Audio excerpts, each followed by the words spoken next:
Welcome everyone to the School City of Hammond Board of Trustees Public Work Session for Monday, May 10th, 2021. If we could all stand and recite the Pledge of Allegiance. I pledge allegiance to the flag of the United States of America and to the republic for which it stands, one nation, under God, indivisible, with liberty and justice for all. Thank you. Roll call. Trustee Miller. Here. Trustee Candelaria. Present. Trustee King. We're here.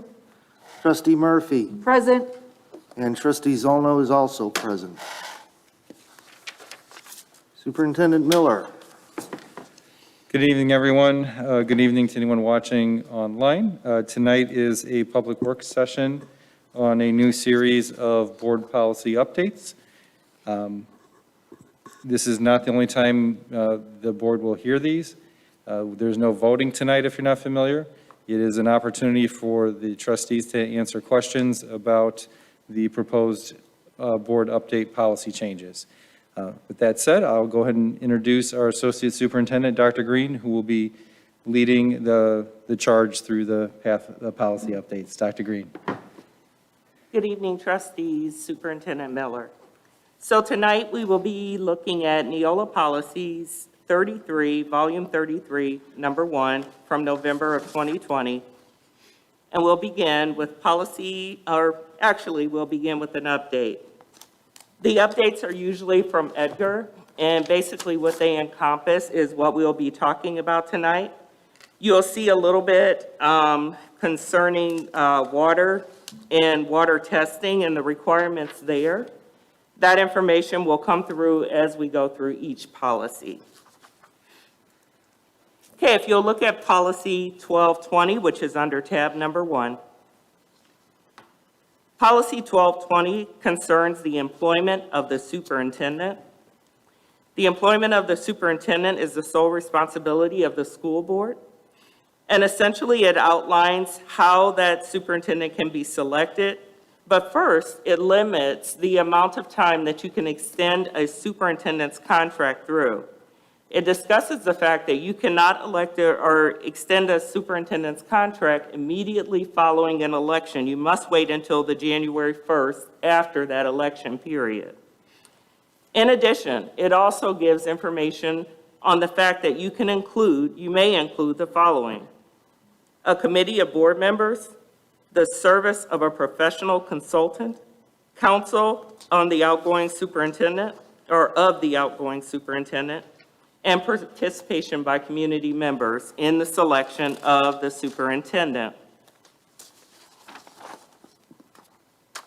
Basically, on page 3 of 3 of note is the fact that you may not require a physical examination. And that is new language. This is a revised policy. The current policy as it stands is similar to this one. The only addition is the language about the extension of the superintendent's contract.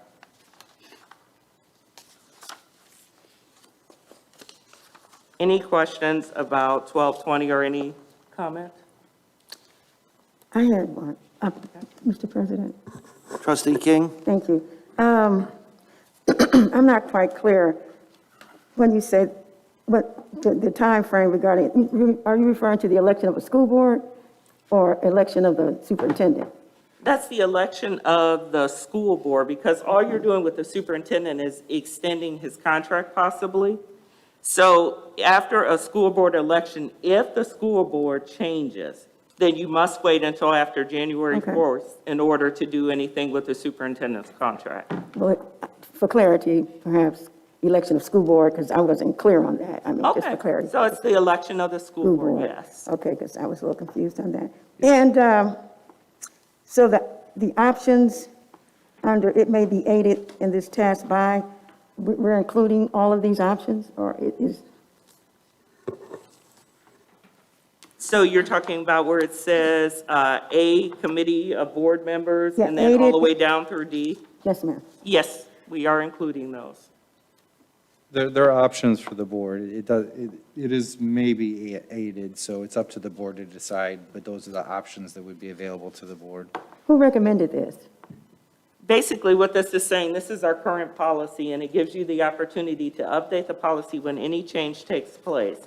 So the current policy states that these are all options that the board may elect when they are working to obtain a superintendent or to extend a contract. But these were added. C and D was added, correct? Because I'm looking at the current policy. It only has A and B, if I'm looking at this correctly. Usually when Neola adds something, it's added in green, and this was current this was their basic current policy. Again, I'm looking at I printed it up. So if the board does not elect to have all 4 of these, then we can strike them for the next reading of this policy. I mean, there should be some discussion on this. If anyone has ever had the opportunity to select a superintendent, it's very cumbersome if we're going to add, not that I'm against adding members of the community and the counsel of the outgoing superintendent. The superintendent has a counsel, he has an attorney. If the superintendent has an attorney, that counsel could be included. These are not musts. These are things that you could include. Do you have an attorney?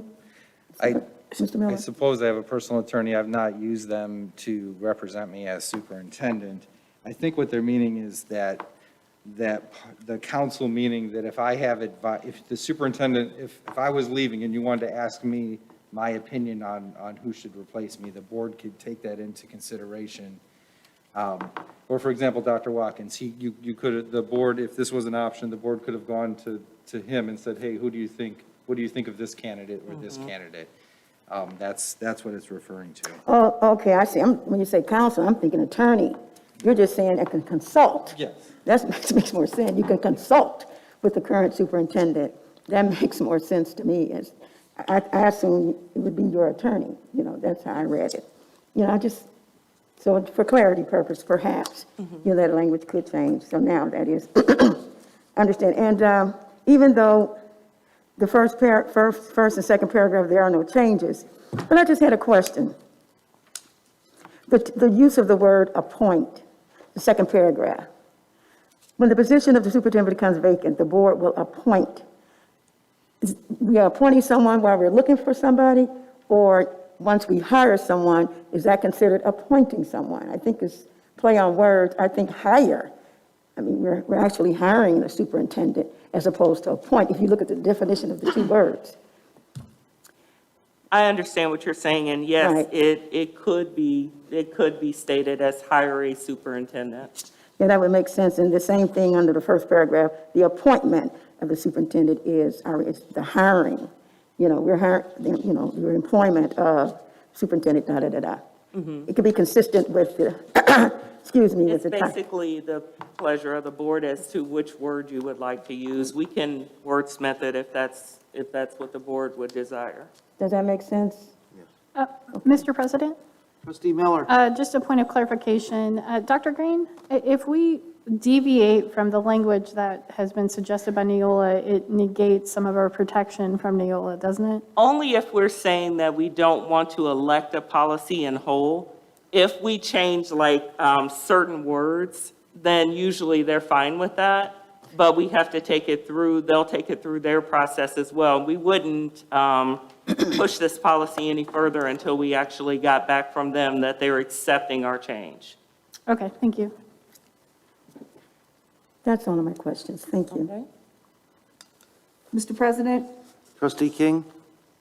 Murphy. Oh, I apologize. No, big deal. I knew that was going to happen. Right, so the added green area on there. So Yes. now I understand it better. When is the renewal for the superintendent?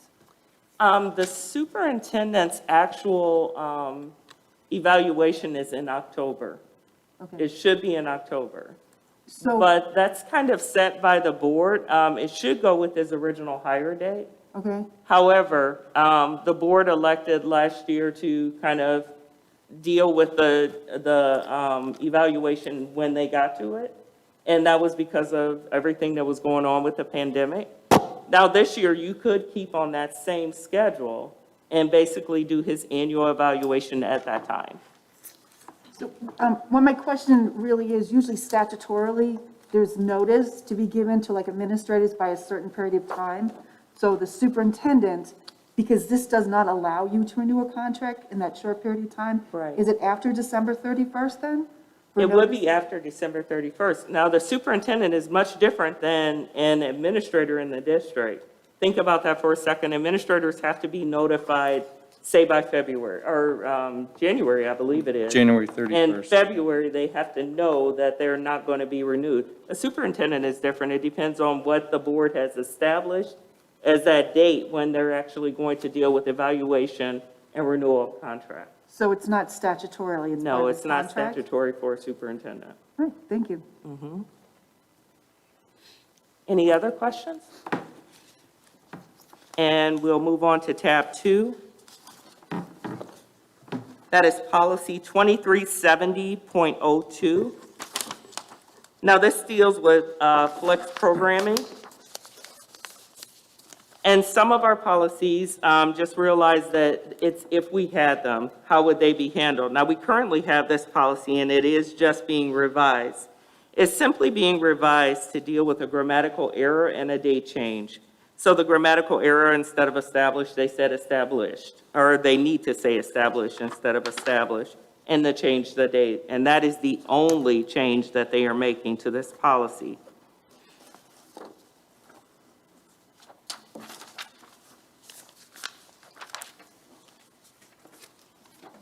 And if the board pleases, we will move on to tab number 3, student assessment.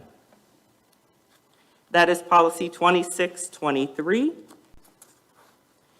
If you notice in green, student test scores on statewide assessments may be utilized in making placement decisions, provided, however, a student's score on the state assessment may not be the primary factor or measure used to determine whether a student is eligible for a particular course or program. That has been added. Also, the language has been corrected that takes out the graduation exam. That language is no longer used. And we did a date change on this policy as well. Again, this is a current policy that has been revised. Any comments about policy 2623? Trustee King? Just one question. So this means that if a student doesn't meet the requirements for the ACC, they can attend the ACC? If a student doesn't meet the requirements of the ACC. You know, to can get they it, I attend? understand you have to have a certain GPA and certain grades to be able to sign up for the ACC. Does this apply to that? I'm very familiar with the ACC admittance process, and it's simply they have to be on track to graduate. So as long as we do take a look at their GPA and their attendance and all of that, but basically it's whether or not they're on track to graduate. Because sometimes we have people who apply who are severely credit deficient, such as, maybe coming into their junior year only having 10 credits. It doesn't really work on their schedule for that right now. Now, what we'd like to see long-term, we're going to talk about this a little bit later, though, is that alternative program that would have a CT component for kids that get caught up who are really struggling behind. But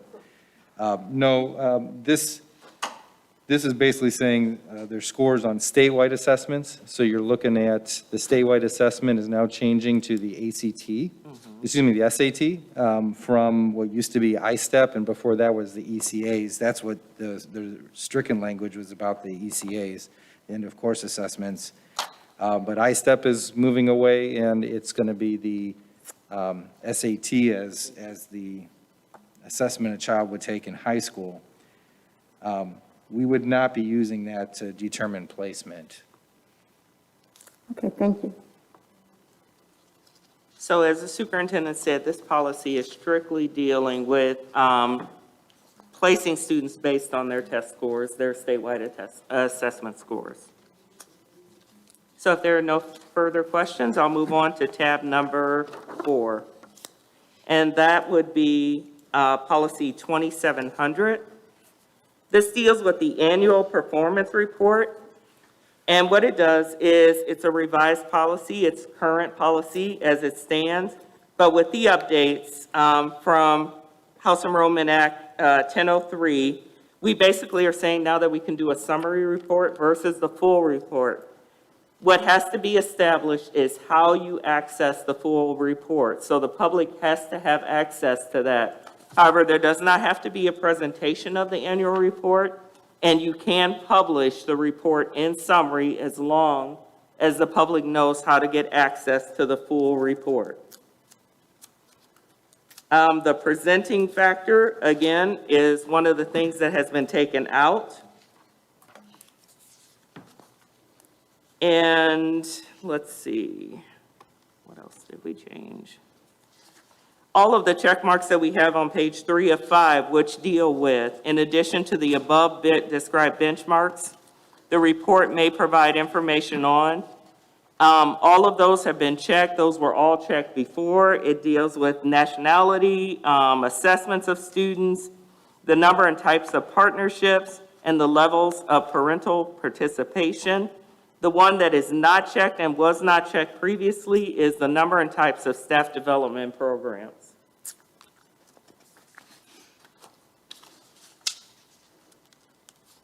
And that is the gist of the changes in policy 2700.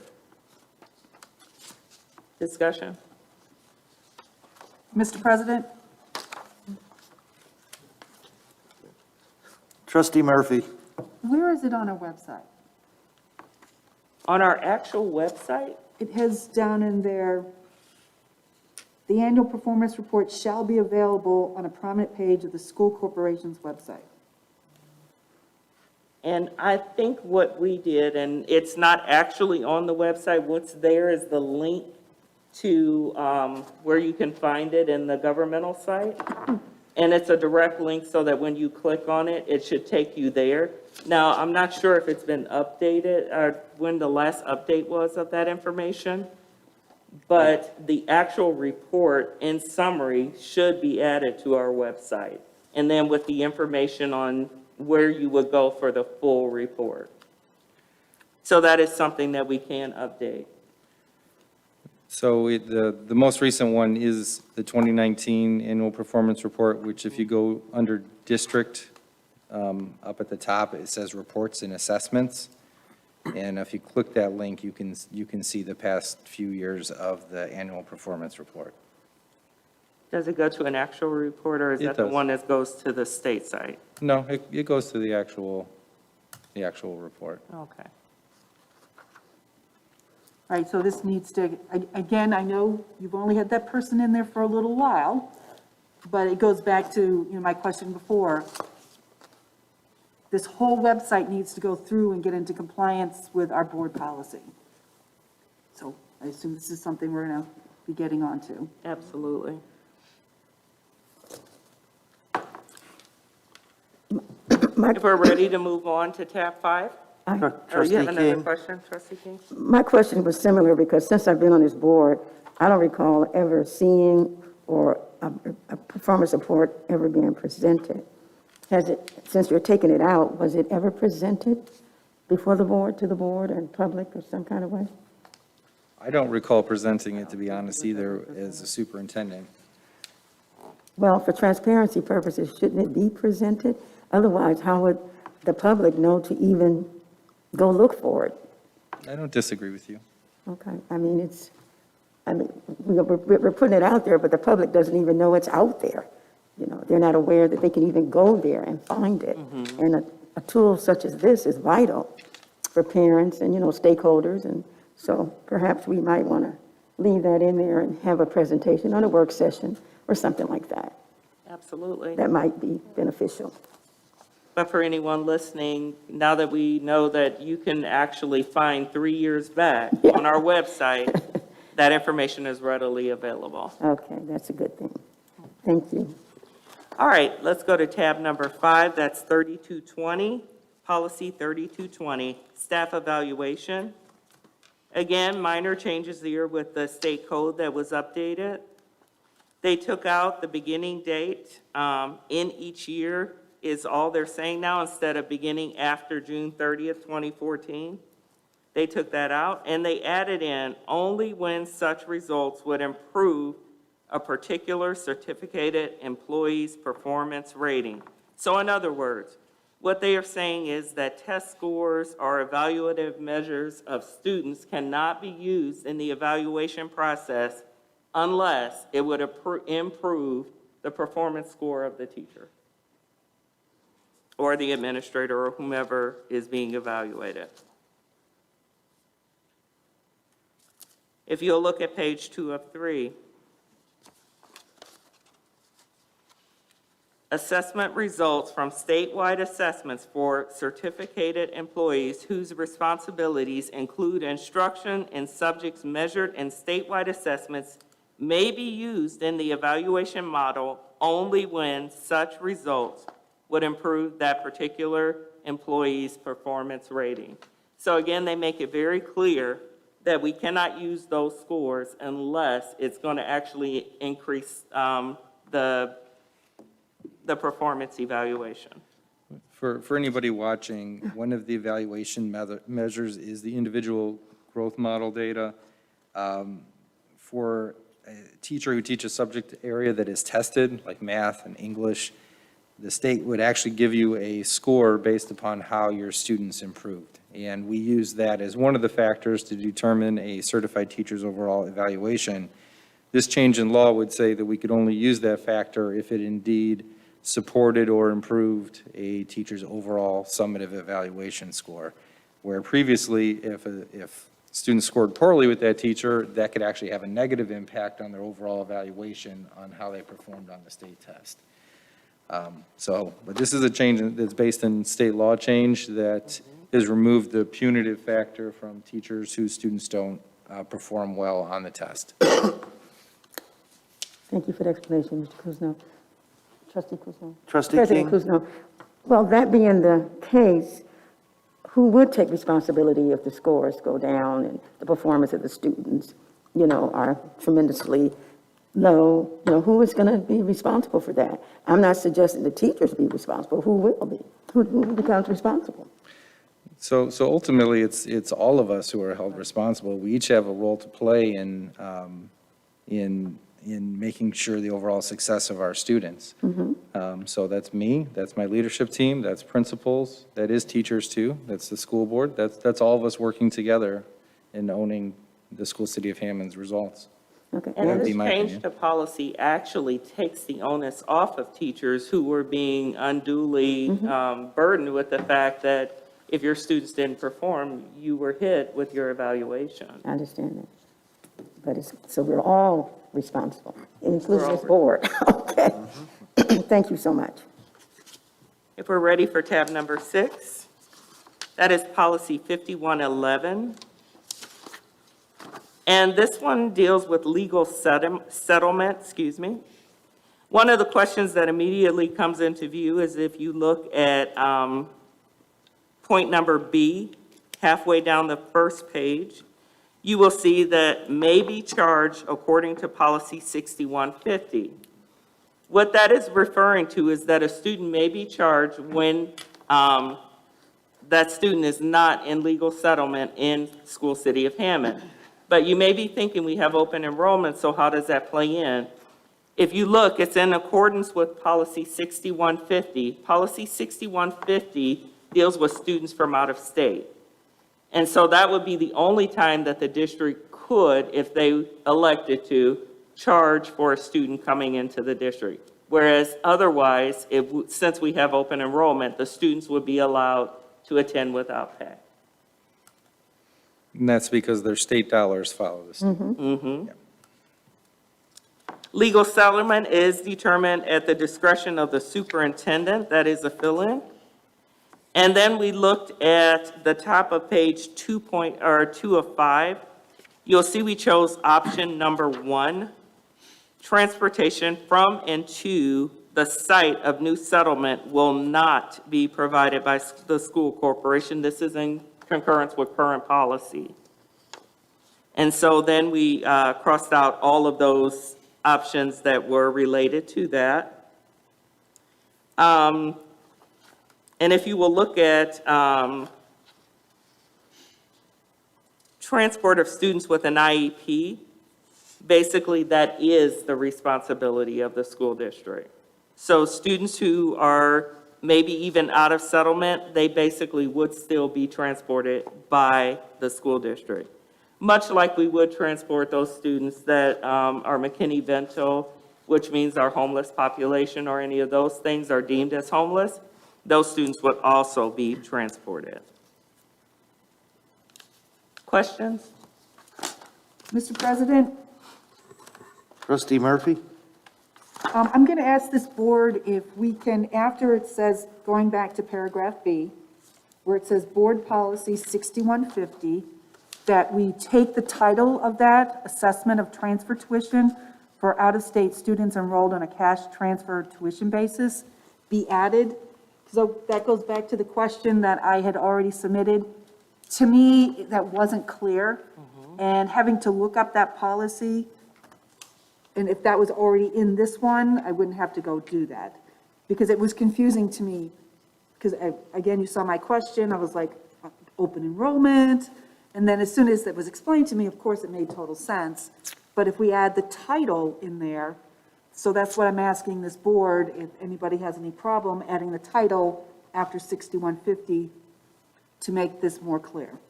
Yeah, I think that would make it much clearer.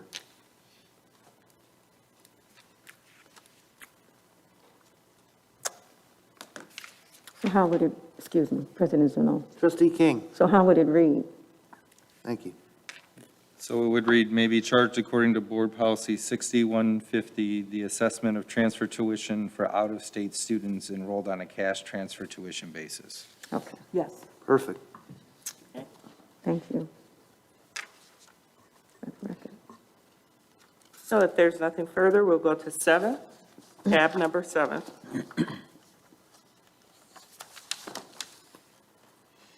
That is the withdrawal from school policy 5130. And essentially what this policy deals with is the fact that when someone is withdrawn from school, it's a technical correction, essentially designates those who shall attend the withdrawal exit conference. And that would be the parent, the student, the principal, and/or the guidance counselor. So essentially, those are the 4 individuals that you would want involved with this, and that is the only change outside of date.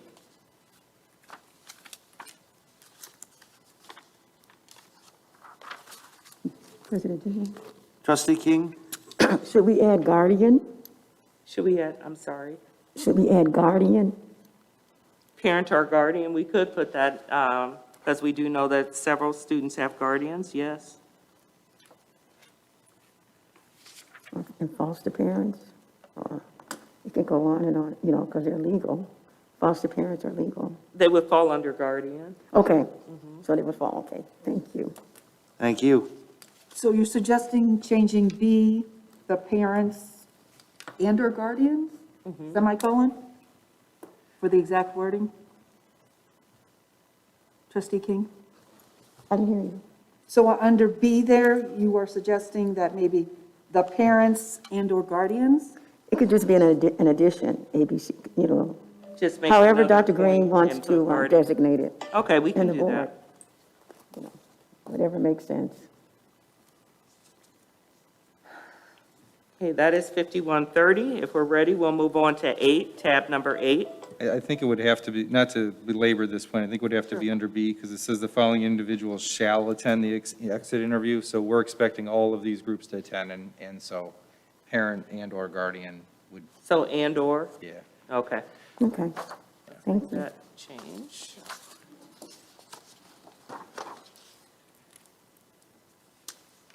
Perfect. Okay, under tab number 8, we are dealing with 5610, suspension and expulsion of students. This has gone through several revisions, but the major revision here is that we are dealing with work assigned when a student is suspended or expelled. This is a change that came down about a year ago, And essentially what it says, that a student will receive credit in the same manner as a student who is not suspended would receive for any assignments or schoolwork assigned during the period of the student's suspension that the student completes. Now, one change that we are making tonight, like we have made many other changes tonight, and that's fine, but one of the changes that the superintendent has requested is that instead of the student shall not make up missed tests and quizzes, is that the student may make up tests and quizzes. I like that. Okay? I do as well, but it doesn't really match what's in our book right now. No, it doesn't match what's in your book. I'm saying this Okay. is a change that we discussed today, Okay, very good, thank you. just to give the students that extra opportunity to get caught up. Great. We reviewed all the changes today, Dr. Green and I, and so there was a few more tweaks that we came to consensus on ourselves that aren't reflected in your printed copy, and that's one of them. Okay, wonderful, because I'm in agreement, so that was one of my questions, so. Okay, I'm sorry, I want to keep going in that vein. sure. So in the administrative guidelines, are you going to have a timeline? So whether it's a week or 2 weeks for the student to make up that work? Obviously, we don't want to give them a month or a semester. Absolutely. That is work that still needs to be done because, like I said, this is a new change where you are required, and it's not optional. You're required to allow them to make up this work. And so we do need to put those specifics out there so teachers know what to expect. And they're not dragging this thing out for a whole semester. So basically, as long as they make the work available, they can't give credit if a student doesn't do the work, but they do need to provide the opportunity for the work to be done. So those guidelines are forthcoming as well with the advent of this policy. All right, so we're going to give a directive to teachers telling them they shall provide the missed work to the student. That is the law. Okay. I was just. Yeah, curious how- I mean, that's the law. We have no choice. No, went to that I workshop. totally agree with you because, you know, I go back for a long time and I was there when the teacher's favorites, they got their work during suspension. If you weren't the teacher's favorite, you didn't get that opportunity because it was a may back then. No. So this is a shall, This is a shall. all right? I am glad to hear it. Trustee Murphy, to your point, though, about the timing, one of the things I'd like to ask Dr. Shipp, the lead, she starts next Monday, is to have a district policy on retakes. Right now, it's really left up to each individual teacher what they want to do with that, and I think that creates a lot of confusion for families and parents and everything else on you know, what is the expectation? Well, this teacher says I can turn it into the end of the grading period, and this teacher says I get 2 weeks, and this teacher penalizes me with a 0 if it's 1 day late, and then this teacher says, no, I get 70% credit if I turn it in with 5 days, but it's all over the place, and it really begs for having some district leadership, and this is how Hammond is going to treat assignments that are not turned in on the due date. Because ultimately, my leadership team believes we want to encourage kids to do work that's missing. And if the penalties are so severe, it has the opposite effect, and we don't do that. But I think through the curriculum team, working with teachers, we can come up with a reasonable recommendation to the board on this is what we want to support with late work. So this is a discussable item, correct, with the union?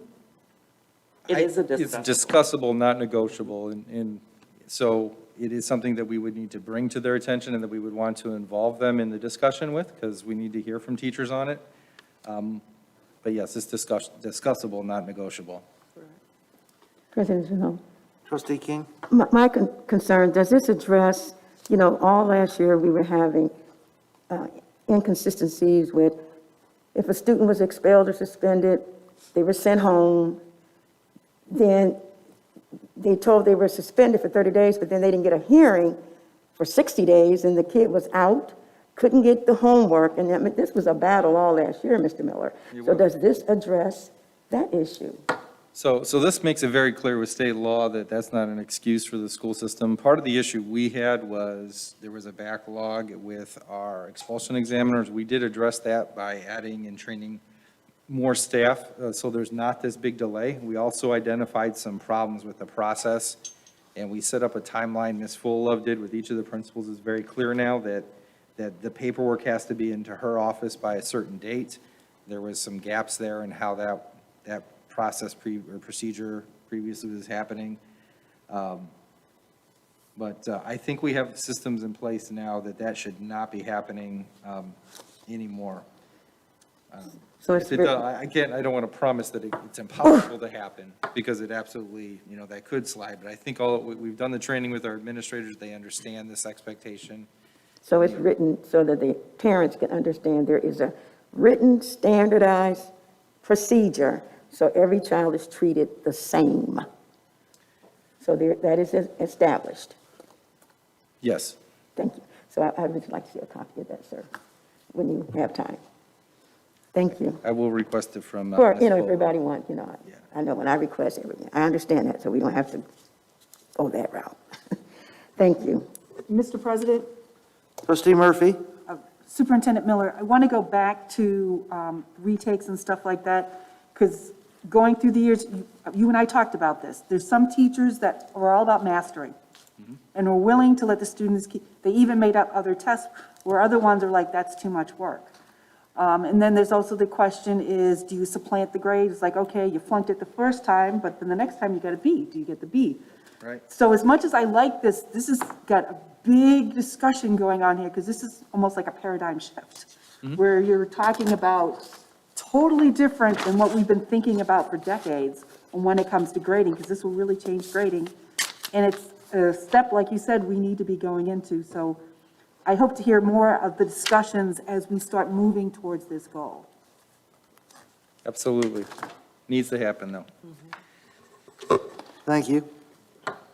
The final change is on 3 of 3, and it deals with the hearing of expulsion appeals. So essentially, what the board has currently, this policy has switched a couple of different times, but our last iteration of this policy says that the board will not hear any expulsion appeals. That's good. Anything further? Mr. President, Trustee Murphy? so I was there when the board did hear appeals, when it was a year or more. And I kind of like that.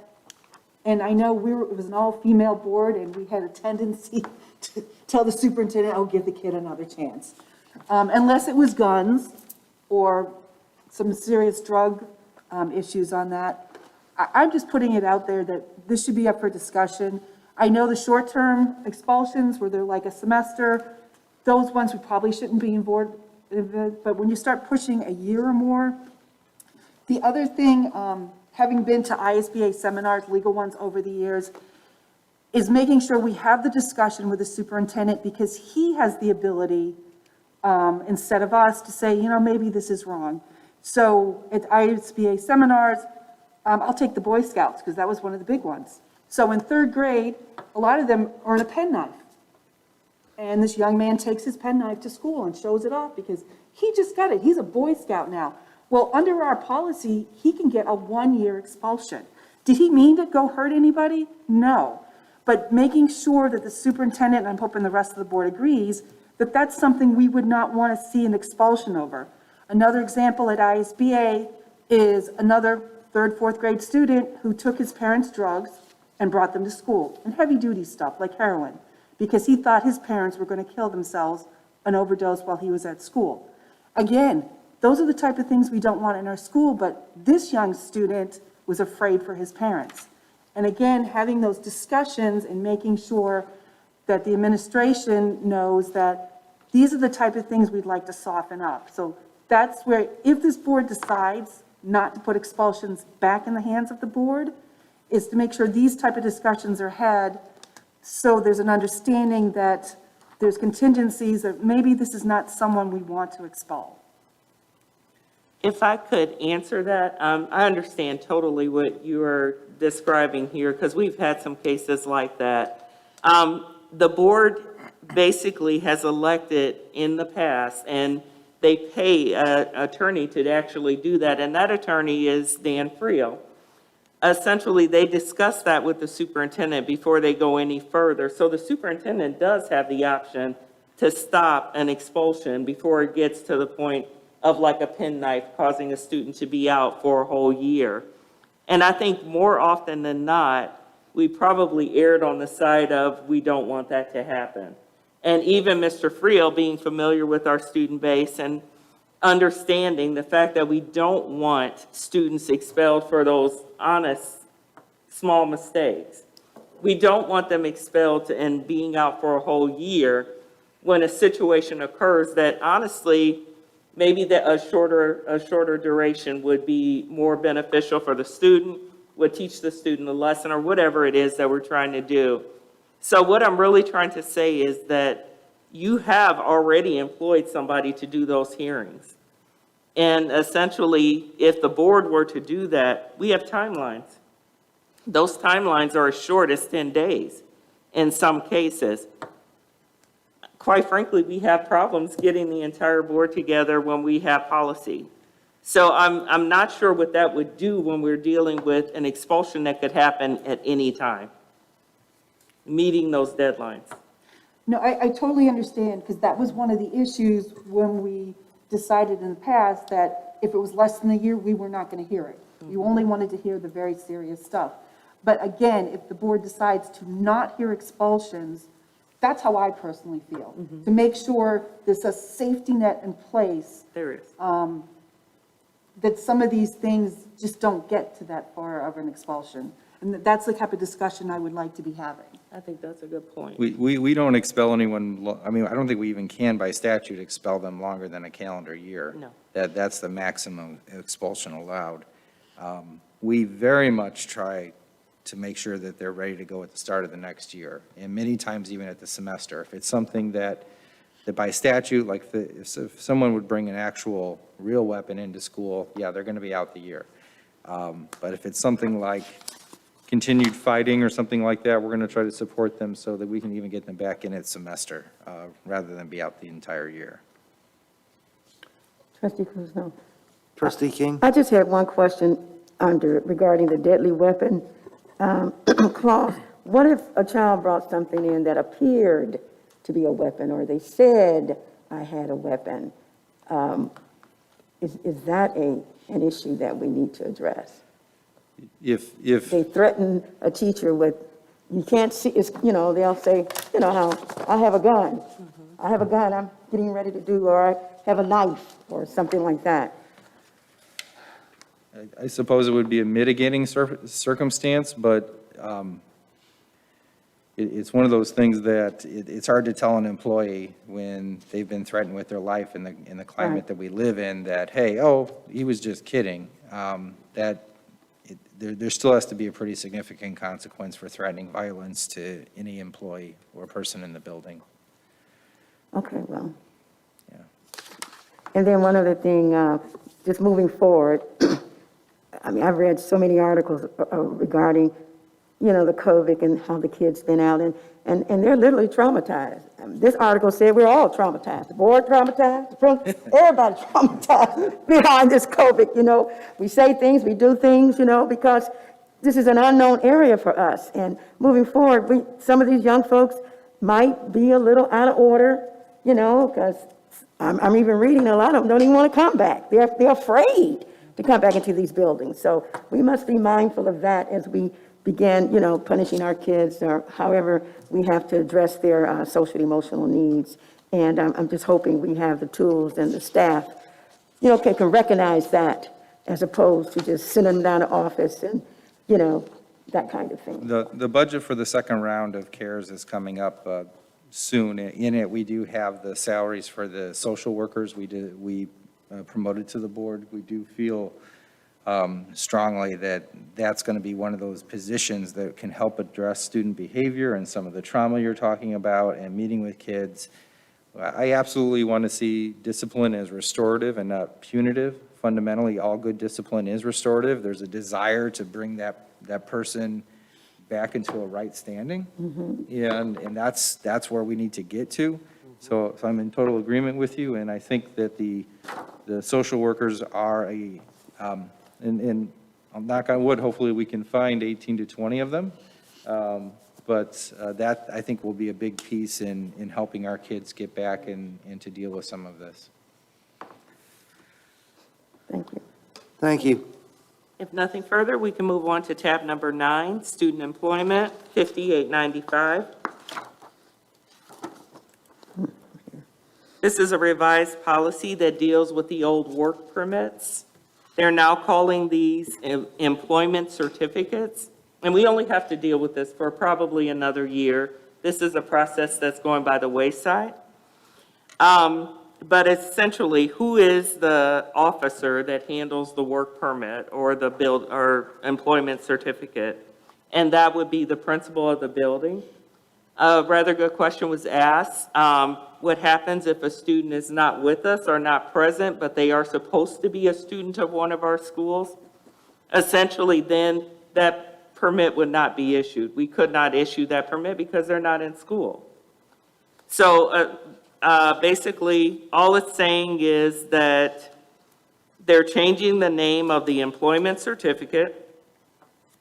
The school principal in writing shall assign a staff member to meet the requirements of Indiana law to serve employment certificates. So essentially, the principal is the ultimate responsible, but they can assign that work to someone else. We are going to comply with Indiana laws for student employment and essentially a date change, and that is all that changes in this policy. Mr. President, Trustee Murphy? so follow up with my question. So if I drop out of school, does that mean I can't get a job because I can't get an employment certificate from the school? I don't know if you can get a job or not. It depends on what that particular employee or employer is doing. But we as a school district cannot sign off on that employee or on that employment certificate. Of Sorry, course, saying because they're these not things really enrolled. fast. If that student is not present.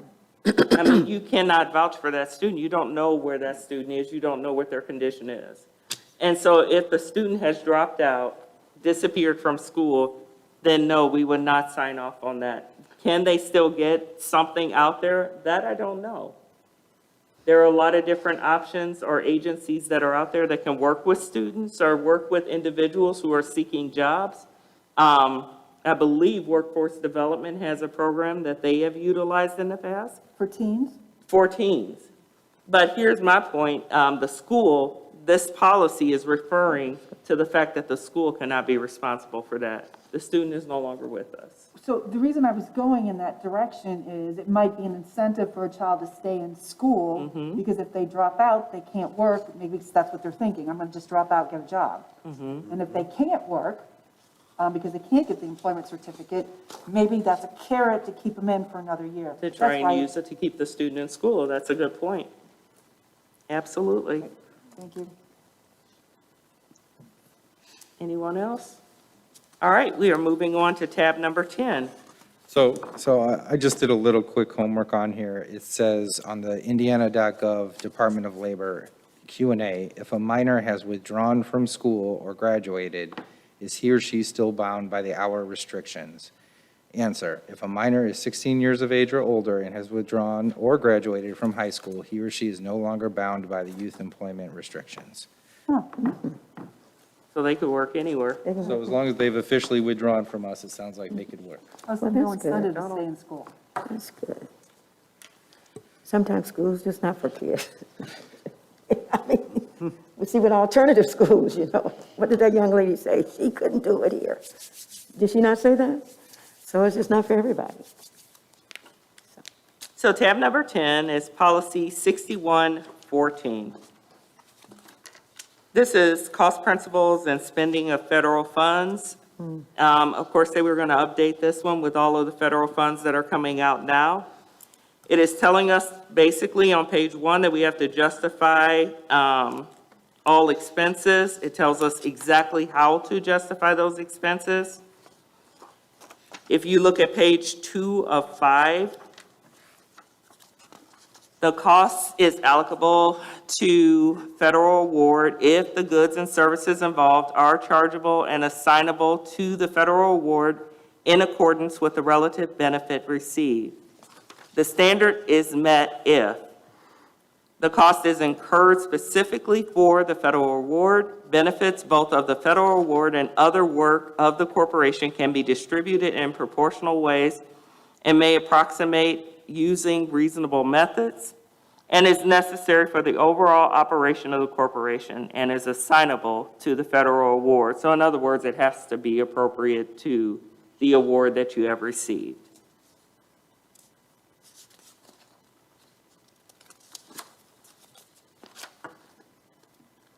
And basically, the time periods, if you look at page 4 of 5, this is something that's going to be vital, especially because of the different pots of money that are out there. We're going to have to make sure that we are keeping with the time periods. And it's just not, this isn't only written for the ESSER money that's coming to the school districts, but this is written for any federal funding. We need to make sure that we are keeping to those time periods for the performance that is allocated within the grant. So essentially, if money is only designated to be used during a time period of the next year, then it has to be done within the next year. It has to be actually, what's the word I'm looking for, encumbered by the time period set, and then spent out by the time period set. Federal funds, as you know, when they are not used in a timely fashion, when they are not used when their due date expires, you have to send them back. I like that. Just like that. President Cruz, I remember we said in that meeting. Okay, if there's nothing further, I do have President Cruz, I do have a question. So with all of this being written as it is, shouldn't we get monthly reports on our federal dollars that are being spent, or a budget or something? let Superintendent Miller address that. Thanks, Don. That would be a board decision, so I will defer to the board as to what reporting they would like me to put on the financial reports. Mr. President? Trustee Miller. I mean, I believe we already get bills, and they have the account numbers, and some of that information has already been provided to us previously that we can use as a key to go back and search those PDFs and that were provided. Isn't that correct? So I feel like we already get reports. I wouldn't want to devote manpower to just pulling those out when we already have a key to be able to pull that information out on our own, if we desired. Now, if I got that wrong, somebody please correct me. But I believe we already get those reports. How many federal grants do we receive in a year? Approximately. I know you couldn't say exactly. Probably less than 10. So you've got your 4 title grants, you've got your English language learners funding from the federal government, you've got your Carl Perkins grant for CTE, you've got your special education grants, another real big one. Of course, this year we have the 3 COVID relief funds that are coming through. You have McKinney-Vento funding that I believe comes ultimately through federal dollars. Those are the main ones. Am I forgetting any, Don? No, I think you got most of them. One thing I need to point out is, this is probably the first district I've been in where the audits for those federal grants have been exceptional. We have been actually applauded for the audits that we have on those grants. So just understanding that, I know that reporting is very important, but that information should make a board feel really good because of the fact that we have not been cited on major issues within the grants. Catherine Danko and her office, who has taken over all of the federal grants, has done a wonderful job of making sure that we are using our funds appropriately, we're doing timely spending, and we're doing accurate and accountable reporting. Food service is another big one. Oh, food service, thank you. Sorry, Christine. Thank you. Well, my concern, I mean, is that being transparent to the public? I mean, these federal dollars belong to the public. I mean, it's generated through them, the students that we serve, based on our poverty level, so how we get those funds. And Mrs. Danko provided a report initially, and we should expect that to continue. I mean, how can I as a board member justify any spending if I'm asked to go through a 300 or 400 page payables and find how the money was spent? That's not my responsibility. You've told me 100 times, I'm not a manager. I just make policy. And I cannot manage your money, but it certainly should be reported for transparency purposes, for the public, for everybody. I mean, this money does not belong to us. And it seems we're finding every excuse in the book not to report it. And that's not being transparent at all when it comes to money. That is our responsibility. I was able to sit on that first audit, and there were some things that didn't go exactly right, and perhaps had the board been on top of it, we could have addressed it.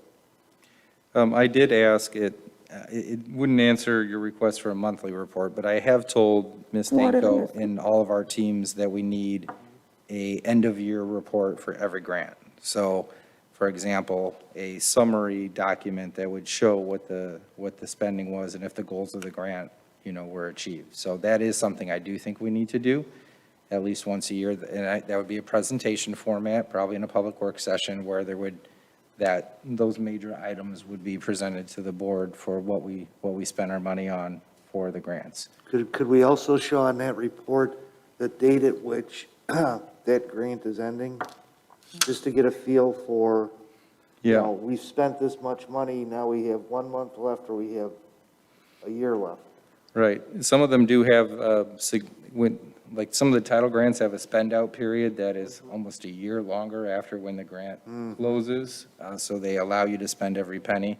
There's interesting things about grants, like almost all of them are reimbursement. So like your balance in the fund can be significantly negative, and it's just because you haven't submitted for reimbursement yet and you're waiting for, because a lot of the federal grants are actually managed by the state. And so the state writes a grant to apply for the federal money, and then each school system writes a grant to the state, and then the state passes the money out to you. So you submit the reimbursements, but you've encumbered all that money because you don't submit all the time. For some of them, they only want you to submit quarterly even.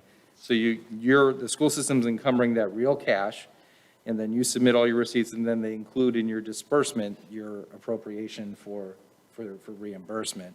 But it can mean that it looks like you're carrying a pretty significant negative balance if it's in between your reimbursement times, and it's not negative at all. It's just it hasn't been balanced back. But an end-of-year report wouldn't have that. That would show the overall expenses, and you'd be able to see where the money went. And I think that's, to your point of transparency, that's what you want to be able to say to the community.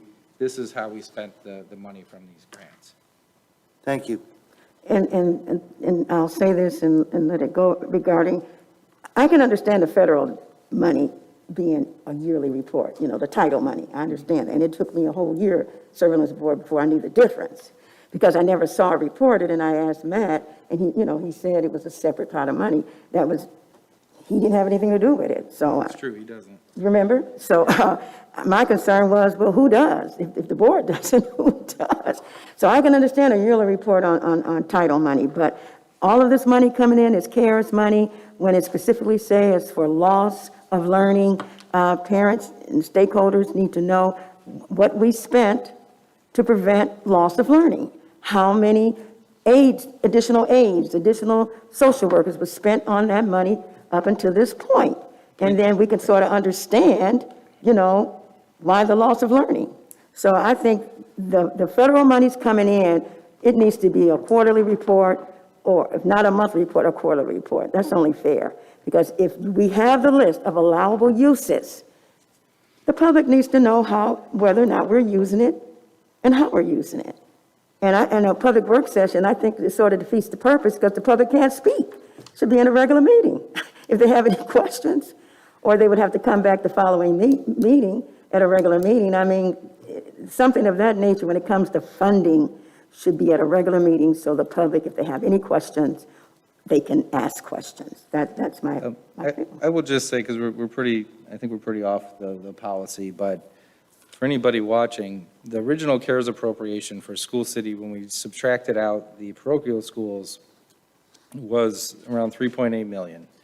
And the guidance that we got from the state at that point was not to hire staff unless that you had a way to sustain them past that. And we didn't know about CARES 2 money into the very end of December, and then CARES 3 we found out about in February. The single biggest thing I would recommend that caused the learning loss was not being in school. Like, bottom line, that was it, was not being in school. And we had our reasons for that. I'm not saying it was the wrong choice. I'm just saying that's what caused the learning loss, was not being in school.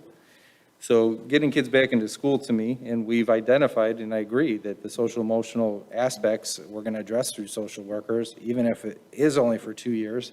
They've relaxed that guideline a little bit because the money is so much higher in ESSER 2 and the American Recovery Plan.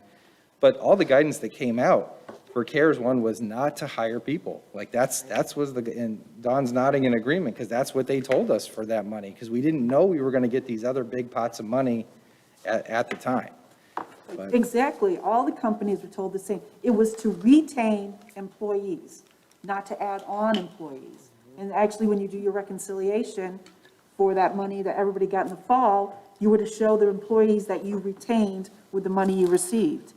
And I get a little bit of concern about those reports because sometimes they're extremely detailed. So if I'm keeping an aide at $35,000, we all know that there's sub-reports. So here's the net, and then I've got FICA, and I've got state, and I've got federal, and then maybe there's something over here.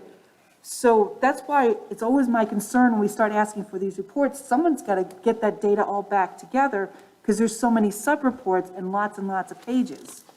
So I don't know if this end of the year summary is just going to be everything brought together. It's like, this is what we spent on salaries, this is what we spent on programs, versus, as Trustee King said, we get hundreds of pages that we can go through before we approve that. Well, the report that she gave was simple enough. It was not that detailed. I mean, we just need a general idea, the very first report we got. And again, you emailed us the allowable uses, and that was a while. When did you email those two? I mean, I've had them forever, and that's been my guide, Mr. Miller. So anyway, yeah, well, that's I'd my have to go point. through my email and Yeah, double check because that. we got that last year, and the allowable uses, and those hiring staff was on it. So we just need to revisit that, Mr. Miller, and the board does too as well, in my opinion. Okay, I think we're on suspension and expulsions. suspension. What are we on? How did we get on that? What was, No, oh, I'm sorry, no, we're on We're on policy, 6114. or tab 11. principal. yeah, spending federal funds. Okay, my bad. Okay. We're ready to move on to tab 11? Yes, thank you. Yes. Okay, procurement, federal grants and funds. So basically, the highlights are, this is the policy that was just recently updated. And so they've kind of solidified some of the language again. It used to be a 9-page policy, and now they brought it back down to a 7-page by doing a little bit of consolidation. Thanks to Matt Reese, I was able to get through this one with the highlights.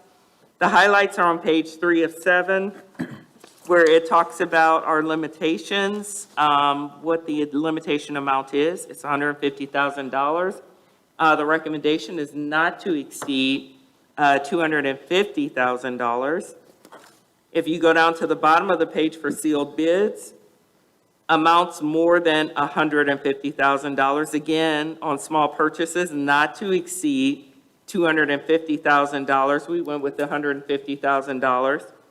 And of course, 3 bids whenever we are looking at bidding. All of the proposals language was included. That's all new language. And everything else in the policy remained exactly the same. So this is the policy that we went through at last update, and it was the one that caused us with the signatures and things like that at $150,000.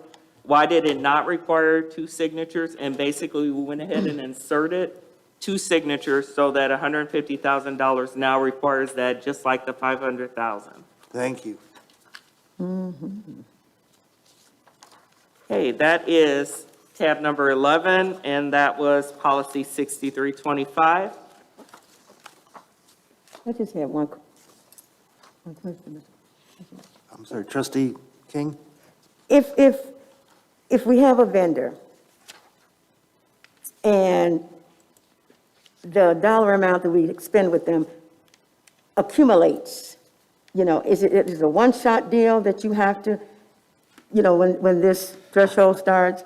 If let's say we got somebody who's selling us popsicles, and it came to, first order was 100,000, then the next order was 200,000, then it exceeded to 250. So at that point, we don't need a signature, it's just because of the accumulation, or am I explaining it correctly? You are explaining it correctly, and we do use the signature at that point. Whenever they max out on a single order at that threshold, we still use the signature. Okay. Thank you. So there are some guidelines around all of that, like if it's indeed two separate purchases, they are treated as two separate. There is this concept, though, if you try to take an overall item and break it into smaller ones, it's actually a violation of That's the bid illegal, law. yeah. So you can't do that, but if you did one thing in September and then there was something completely different by December that you were reordering things, that would not be a violation. But if you tried to piecemeal a bigger bid to circumvent the bid law, like to get under those limits, like, okay, well, for the desks, put that on one quote, and for the chairs, put that on another quote, and we'll stay underneath the amount, that would be circumventing bid law, and you get yourself into trouble. So you all are you're overlooking that, you're making sure that doesn't happen. I'm sorry, what was that? You're overseeing that, you're aware that could happen. Yes, all of my people are aware that could happen. We're Okay. very aware of So that. you're very, okay, I appreciate that. Thank you. So if we're ready for tab number 12, animals on school corporation property, 8390. This has to deal with service animals, emotional support animals, and therapy dogs. One thing you might notice is that if you don't make all of the selections, a lot of times the word and or things like that may be missing. That is wordsmithed after we have made our initial selections and sent that back in for publishing. So in this particular policy, what we're dealing with is service animals and therapy dogs. Now, what we don't, under guidance, include is the emotional support animals. Much like we've been hearing in the news, a lot of emotional support animals can be any animal, and that could get really crazy really fast. And so, under guidance, one of the things is that you don't actually admit the emotional support animals, even though we do acknowledge that they are something that a lot of students, faculty members, or individuals use. Those animals, since they can run the gamut and you can't limit them once you put it in policy, essentially we are saying therapy dogs and service animals. So we're not saying parakeets or chihuahuas or I'm sorry, a bird? no birds, Oh, no birds, okay. no birds, Very good. okay? And that follows throughout the entire policy. So anywhere that you see something about emotional support, that would be completely crossed out, which unfortunately is a large amount of the Wow. policy. A lot of red. Okay, and then we go, if you go all the way back to 5 of 6, page 5 of 6 talks about how do you transport when there's an animal. So basically, and when do you evaluate, should the animal still be with the student in school? We have had one service animal in the schools, and one of the things that we did was a semester-wide evaluation. So simply seeing how the animal adjusted to being in the school, working with the handler and things like that, working with the student to make sure the student could control the animal. All of those things are a part of what's called the service animal plan. And it is reevaluated every semester to see if it's still viable to have the animal in the school. Also, how does the animal get transported? And essentially, that would be at the discretion of the superintendent. However, the transportation supervisor is called in here. And when this original policy was written, it was the supervisor of transportation that would take care of that. But now we think that this is something that should be at the transportation director level. So the superintendent, the transportation director, and the principal, basically, would be the ones who determine whether or not the animal would be on transportation. 9 times out of 10, as has been in the past, when we did have a service animal in the schools, the animal did not ride transportation. So the parent would bring the animal and the child to school. Are there any questions about animals on school property? Mr. President, Trustee Murphy? just for clarity, you're adding in Director of Transportation, or it's being taken out? So what we're actually doing is we need to, this is one of those adjustments after discussion that we made, where it says transportation supervisor in the middle of page 5 of 6. Instead of saying transportation supervisor, we would like to say transportation director, because I really do believe that the transportation director needs to be involved in this process. Okay, so where it's crossed out, it needs to be added back in. So if I've got at the discretion of the principal and the transportation director? And the transportation director. Remember, that's one of those where the "and" is going to be added in later after they see what our selections are. I'm sorry, I just don't have that much faith. That's why I have to say. We will write it in before we send it in for publishing.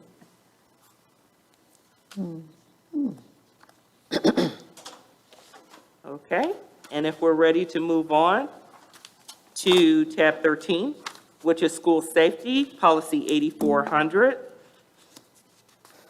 So what this is in compliance with a new Indiana code or a revised code, which basically is telling us that we now have to have this safety committee. And that safety committee needs to be established for the entire corporation, as well as at each school. There need to be segments of that safety committee evident in each school. So what we are selecting is option 1. And that would say that we have the corporation safety committee and a safe school committee that is a subcommittee of the committee that develops the corporation's strategic and continuous school improvement and achievement plan. Question was posed, is this a part of the strategic planning?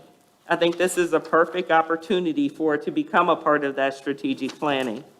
So essentially, this group would be vital in that arm of the strategic plan. So to follow up with my question, are you going to use the current people on that committee? Or you going? We wouldn't want to compose, because strategic planning is supposed to have a voice of so many different folks throughout the community, as well as people from that committee. We probably wouldn't use the whole committee for that, because that would just essentially be doing what we're already doing. So we would make up members of that committee as well as from the community to make that action group that would be working on safety or school safety. It'd be like a subcommittee. Of course, Okay. the subcommittee. Thank you, Trustee King. That's exactly it. Superintendent Miller, so are you envisioning the strategic planning committee to like get together like maybe every 2 years to review what we have? Because with this policy, it's saying we're going to be doing this ongoing. So a little bit what Dr. Balch said is that the things that we want to make policy out of strategic planning are the mission, vision, and the core values. But for the actual goals, there's and the action steps, there's a recognition that those things will have some things that could change in and out based upon circumstances and what's happening. So the subcommittees that are responsible for each of the main goals that will come out of that process, yes, those will, I would say annually, they will have to meet at least once to review the progress, the action steps, where we're at, and make sure the goals are still valid and achievable for the next session. So likely each summer, those teams would meet and review the previous year's progress and inform the upcoming year's goals. Very good, thank you. Okay, the next pages deal with SROs, school resource officers, which we are in the process of putting in place in all of our high schools, as secondary schools, I should say. And then if you look at page 8 of 9, page 8 of 9 deals with corporation police. That's why you see all of the red. We don't have corporation police. That is, in other words, we haven't built our own police department in the schools. And so all that information is stricken. Finally, 9 of 9 is nothing more than the Indiana code that establishes each and every one of these changes. Mr. President, Trustee Murphy? back to the superintendent. So are you envisioning, so we want to start doing some of these as SROs, actually sending them out for the training, which is, I know is a couple of weeks, and then making them our employees? And that's something you're going on is just under Mr. Suarez, or are you envisioning at some point us actually having our own police department? So I would not envision us having our own police department. That to me is a different mindset than having SROs. We have a fantastic partner with the Hammond Police Department, and they support a lot of what we do. What an SRO to me is someone who's very intentional about developing the relationships with the kids and can support and lead in that area. And we can devote a lot of training to those people to be that. But they likely will have some law enforcement background if they're not former HPD or retired HPD from neighboring communities perhaps. But their role is different than the actual officers providing security for the building. So it's two separate things, but I would not see the need to actually have our own police department. So where that happens, I'm sorry to interrupt you, where that happens is in some areas where it's a county school and they don't actually have a local police department in Indiana. In some of the rural areas, there's actually not like an HPD. So they end up having to form their own police department because county could be an hour away before they would be able to get to their school. So that's where the language comes from, but that's not us. So you're envisioning that not only we would have an SRO, but also someone dedicated to safety, straight with the HPD then? I'll be real clear. So I would envision the SRO would provide the leadership at the building level for the off-duty Hammond police officers who are working in that building. So they would be the point person at that building, still for safety and security, but they just have the different mindset because they've gone through the training and No, all the I like support. the Yeah. SRO thing. Yes. Don't get me wrong. But the reality of it is that like the SRO would likely be a full-time position where most of our HPD people are not full-time. They're working this as a side job, and we still need that though. Like we got a school of 1,800, we can't have one SRO there. You know, we're going to need additional support in the school to keep it safe. But the SRO would be the lead for the security officers in the building. Now, are you going to be bringing that up during the planning process? Because it seems like a goal, I like it, actually, that we want to be getting it as part of it. I think it would fit under the safety thing. Honestly, it's something that I think that we need to move forward, so we have in place for the two high schools for this fall, quite honestly. And this strategic planning process, I just don't see any way it's going to be done by the time school starts with all the subcommittees and reporting back and everything else. So I think we have to move forward with the SRO. So you would like to get some people trained this summer then? Yes. Okay, I like it. Mr. President, I might add as well, one of the first conferences I went to, we went to a workshop and they talked about this. I had never heard of an SRO and I was so intrigued by it. And myself and Trustee Candelaria, and we came back and immediately started talking about why don't we have SROs as opposed to what we were having. So I support this 100%. They're more caring. They literally know every student by name. Not to say that our officers that are in the schools now don't, but it's just a different kind of flavor, or I can't think of a word, that they have, relationship that they have with everybody in there, and it just gets things going. They can almost, what's the word, they have that wit. They almost feel something's getting ready to go down because of the nature of how they've been trained. So I support SROs 100%. And I just had one other question on 2 of 9, Dr. Green, 2 of 9. Should we consider adding the health department?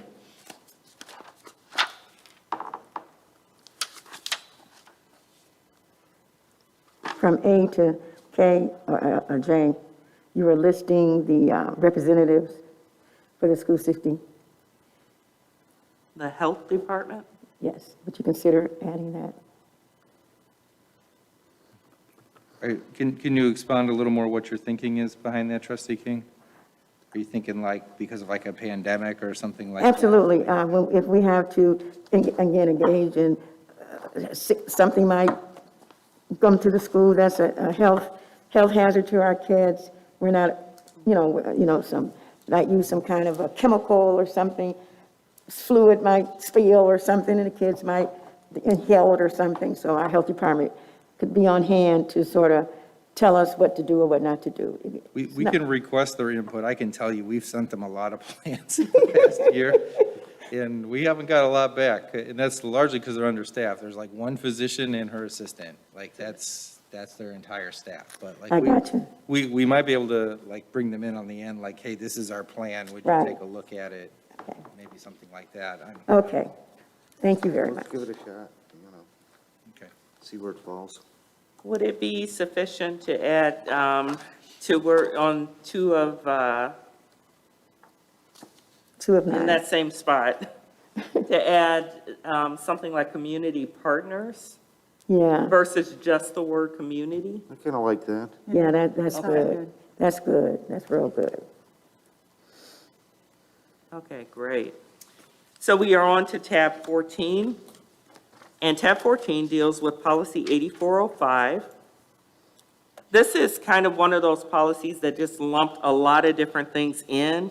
The majority of this policy did not change, but one of the things that it did change is earlier when we were talking about Edgar and the water testing challenges that we now have to face. Basically, all buildings have to have their water tested by January of 2023. That is the big change in this policy. But notice it also touches on a couple of other things like visitor safety, animals in the classroom again, saying that we're going to review that every semester, indoor air quality, and also buses idling and pollution prevention. So all of these things have been kind of lumped together in one policy, but it's just kind of reminding us of several other policies that we already have approved. Nothing else in here changed except for the drinking water testing. And then, of course, the codes that go along with that. And if you need reference policies, you can look at 8420, 8431, 8432, 8442. Wasn't this inspired by Senator Randolph, this bill? I'm sorry, I couldn't understand. It is. It was inspired by Senator Randolph. Thank you, Senator, very much. So in the, actually, if you look on page 4 of 5, where it has these clauses, he built that in there, so in case Hammond didn't need to, because when he and I talked about this, I had mentioned to him that we had already gone through and tested all of our schools for lead, and so those clauses are in there. I wouldn't see any reason why we wouldn't retest where we need to. A lot of the fountains that we couldn't remediate, we've just shut down, and we're either using bottled water, or the goal is to, in some cases, to switch the end of line is the unit that's causing the lead. So just replacing with updated fixtures can help with some of this, but we're actually in compliance already because of the work we had done in 2019. That was published. I remember it well. I was named superintendent on a Tuesday, and that Saturday I had the news calling me about our lead in the water. So that was spring of 2019 when we published our findings. Okay, tab number 15, and we are dealing with policy 8462, child abuse and neglect. Schools are obligated reporters of any type of abuse. This policy is meant to give specifics on evidence of or research-based instruction on K through 12 students on sexual abuse. Basically, what we're dealing with here is that we are highlighting our partnership with the Hammond Police Department. They are one of our partners when we go to report something that is happening. We are obligated to report to Child Protective Services anytime there is an inkling that there is something going on with sexual abuse, of course.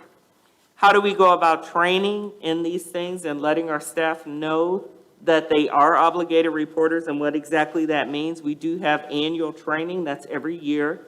Our faculty and staff have to go through that training, and that is both in person as well as an electronic version of that training.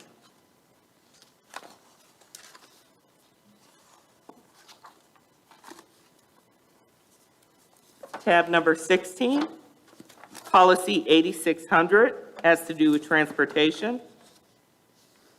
Again, this is a policy that was updated once again. It was in our last session as well. And a lot of back and forth about what buses you can use for transporting students. McKinney-Vento students, for transporting special needs students. Can you use the special services buses? One of the things that I did notice was that the recommendation was to say that you cannot use special services buses for transporting students. But that is not accurate, because that's what those buses are essentially for, when you have small numbers of students. And so the guidance does allow us the opportunity. So where you see on page 2 of 3, you'll have that top section there that is all crossed out in red with sections A and B, as well as the next section, which is the start of an option, A or B. And then finally, a third section, which also has A, B, and C. It is the recommendation, because this is the current practice, that all of these be accepted rather than stricken. And that is simply because if, number one, if you need a smaller bus, why would you take out a large bus? When we have the opportunity now, which has not been in the past, that we can use one of the special purposes buses. Also, we do want somebody who is driving a 16-passenger bus to have the appropriate license. It's actually just an operator's license. Yep. Yeah. It's like driving a big truck. It is a big truck.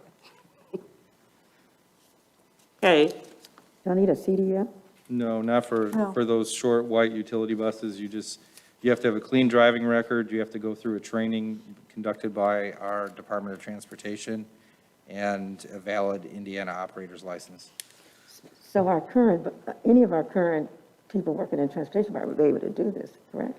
Yes. We wouldn't have to hire Yeah, if any- you have a CDL, you're golden. Right, This is yeah. so like a teacher can drive a utility bus or a coach Oh, I can drive got a you. utility I got bus? you. Got you. That's where. The people who drive those white buses don't usually get paid. It's No. like taking kids to a chess tournament Yes. or a golf tournament, 'cause they don't have a lot of kids. but they do go through a training program, No, so it's yeah. not like we just put them on the streets with a bus. Oh, yes, there is a training. Okay. Thank you. Okay, and if you notice on page 3 of 3, transportation of charter school students, that is stricken as well.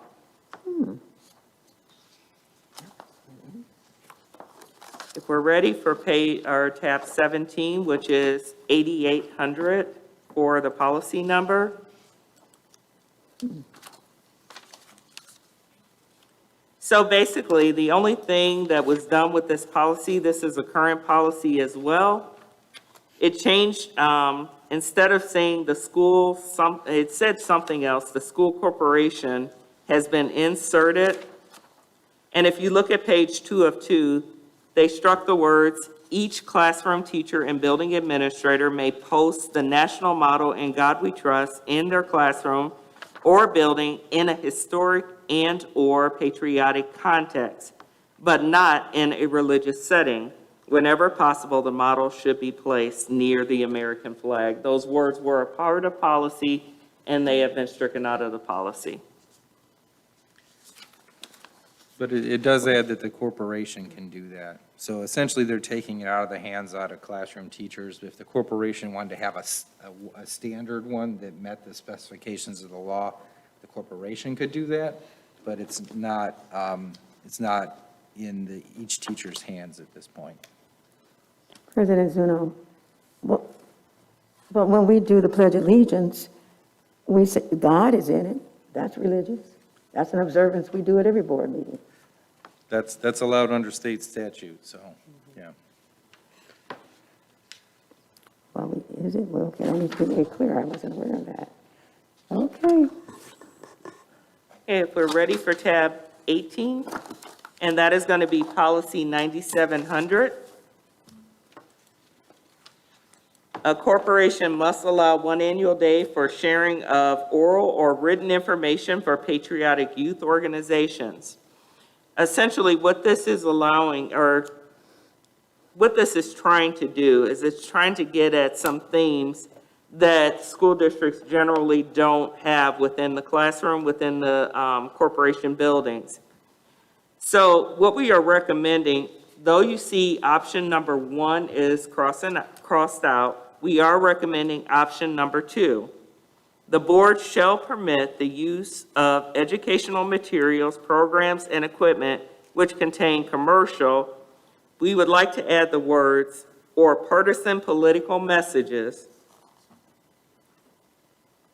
I'm sorry, where do you want to Wait add a that? minute. you're adding that, because it's not there, right? Yeah, the bottom of page 1 of 5, in between the Partisan. word commercial and messages. I'm sorry, state the phrase you want to add again? Or partisan political messages. Example, please.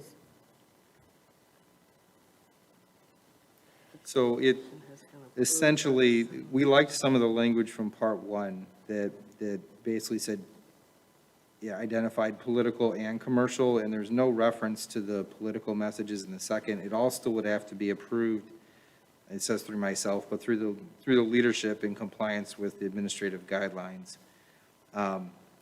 We just thought that there might be an occasion where, for example, if you're going to have a debate and you wanted 2 different people to come into a class, one to represent one point of view and one to represent a different point of view, right now, if we didn't have the political in there, that's not a commercial interest, but that could be something that would be useful to like a high school government classroom, to hear both sides of the story from an elected official even, to come in and speak on that.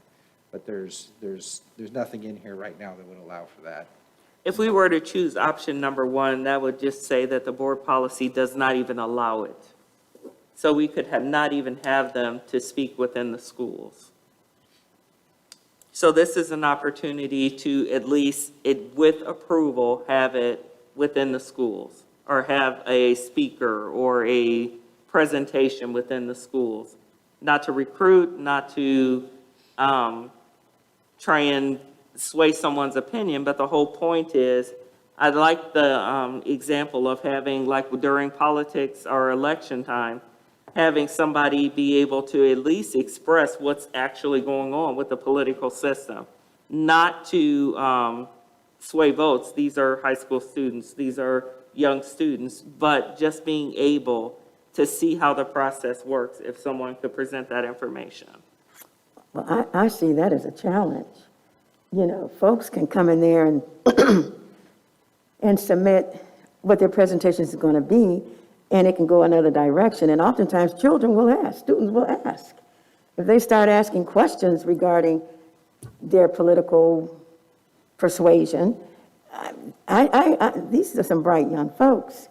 And I can see that, well, raising their hand, well, what do you think of this particular person and their particular point of view? And it could get political. I can see it getting extremely political.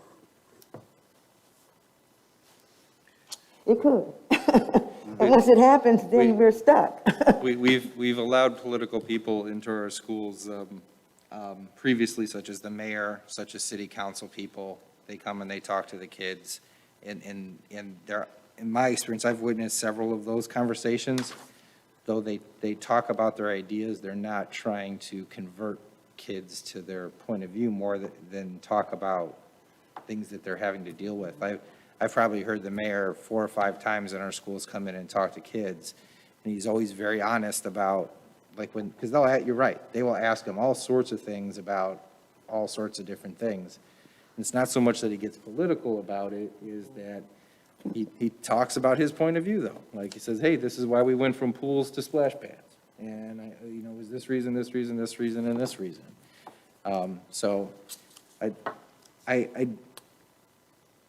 I would acknowledge there's a potential that something could go sideways. That's hopefully where we would have a building principal step in if something was going sideways, but Especially if I it's would not doing, want to take it off the table. excuse me, especially if it's during an election year, and they might say, well, we want to hear your opponent's position. You know, you're the mayor, you know, or you're the councilman, or you're the senator or representative. You know, I think it's a great idea, but we have to balance it, and we'd almost have to allow the opposite, possibly the opposite view, because the children are just getting one view. They're not getting a balanced view when you're getting it from one perspective. It's just a thought. Well, what you're talking about is a limited forum. So, and I would wish Monica was here and she could explain a limited forum and about like that. And that's one of the things, like if we have debates for school board here and things like that, if it gets too often into the weeds, and then you could create a limited forum where, like what you just said, might have to have Republicans or come in there and say, okay, we want to use the school because you allowed this school for that. But what they're talking about is during the school day, not something after school where they'll use the facilities, created that limited political forum. And as Dr. Green just said, it's really important for our students to analyze what's being said to them. She talked about debates, and with debates, you don't have participation from the people in front of you. You got two people from both sides. So, and maybe it'll get political, maybe it won't, but just to hear the arguments, I think it's really good for our, debate teams. So I like it, but it has the caveat in here that the superintendent has to approve it with the administrative guidelines. And that's one of the things that we as the board members never see is the administrative guidelines. And so the superintendent, the associate superintendent, they're going to sit down and they're going to talk about this stuff that we don't hear about and say, okay, this is how we're going to do it because we've heard from the board, we've talked to principals, and this is the form that we're going to allow to happen. Stuff that never gets into our policy because we don't want to get into the weeds with that. So I like the addition, and I think it's a good one, and we'll just have to wait and see, and we can review it again the next policy review if it doesn't work out the way we think it will. I mean, case in point was, didn't we have an issue with an employee giving their opinion? And, that was remember that? Which issue are you referring to? I'm sorry. Wasn't it at Gavitt School? Oh, that was Yeah, you're referring to a situation where someone was giving some alternative facts, yeah. absolutely, and people, when they get an opportunity, they can take it either way they want to. But my point is what questions can come from the students that can make it, take it away from, I don't care what you put in black and white, these students are brilliant. Everything that's going in society is in our buildings, they're in our classrooms. Students are very inquisitive, and oftentimes they don't take one point of view. They want to hear the other side. So we just be careful. I'm just saying be mindful of what could possibly happen. So, and that's a good thing. I agree, and I hang my hat on, has been approved by the superintendent, is in compliance with the corporation's administrative guidelines. So don't screw it up. Thank you, President Zolman. You're welcome. But I think he's already proven that with some of the stuff that's happened, in the emails, what happened at the Capitol, and the emails he sent out to the staff on how that they should approach these as age appropriateness. I think the superintendent has already proven that he knows how to handle these things and tell the staff how they should be talked about with the students. So I'm quite comfortable with this. I don't doubt he can handle it, but once it's happened, he has to handle it. We don't want it to happen. Yeah, so if there was a I'm sure he can handle situation it. I have no doubt. they got That's after the fact. they got sideways, I don't think it has to be part of the policy, but we would simply consider writing a note to parents, to the kids who were involved with it, and then we would not have that speaker again. Like, if you're not going to respect our guidelines and boundaries, you're not going to come back and talk. So that's That happened. yeah. So that's essentially the gist of that policy. Are there any further comments or? So will it be worded a little differently, or are you going to put some of this? Yeah, I was dialogue- just thinking about the Okay. wording of that. It is a little bit awkward. I think that's why I stopped reading, because as I was reading through it, it's like, what are we agreeing to here? So maybe take the wording that we currently have and let Monica take a peek at it and see if there's some words missing, maybe that will make that a little bit clearer, and then we'll have that for your next reading. Thank you. Okay. So I can tell you, like on 2 of 5, like item B, this patriotic youth membership organizations, they are all aware of this. So like the Boy Scouts of America sent me their materials and asked us to send them to the elementary schools. And that's because that's in compliance with this law. If an organization makes such a request to provide oral written information, corporation is required to provide at least one time each school year to provide this on corporation property. So we didn't want them coming in on COVID, so we emailed it out for them. But that's essentially one time a year they can do that. Okay. Okay. So if we're ready, we'll move to tab 19, which is policy 753002. So this one had a lot of choices, and this is basically a policy update. There is a whole media kit that goes along with this that gives you an idea of how you should set up your media policy. I think the interesting thing about this is we use media so much that some of the limitations that have been put on media, you really can't do them anymore, because that is how we basically communicated for the last year. And so what you're going to see is that we did select on page 1 of 5, option A. And basically, the question was posed. It says, insert requirements instead of general reference to requirements. Well, basically, because of following policy 7544 and 7540 really outline what that plan looks like as to how we use social media, that's what we would insert there, is the use of those two policies. And we'll talk about those more when we get to them. But the point is, it does say that we have to have this computer plan. It says that we have to do training. It says all of those things that we must do. And so those would be the requirements. And to summarize, the requirements for any employee should be use the district-approved communication tools. Like that summarizes it. And they may change from contract to contract, but like right now, that's Parent Square, that's Microsoft Outlook for your email, that's Power School, where the grades and parent-teacher communication can occur, and that's Google Classroom. Because all of those can be tracked by the district. So if a teacher's communication or a staff member's communication was ever called into question, if they're using those 4 approved programs, we have a record of it. Whether they delete it, the second it's sent, we have a record of it. So that essentially is the guideline, and it's backed up too that way. So this idea that for archiving, as long as they're using the district-approved 4 packages, the communication is automatically archived. Does it include Facebook, School City Facebook?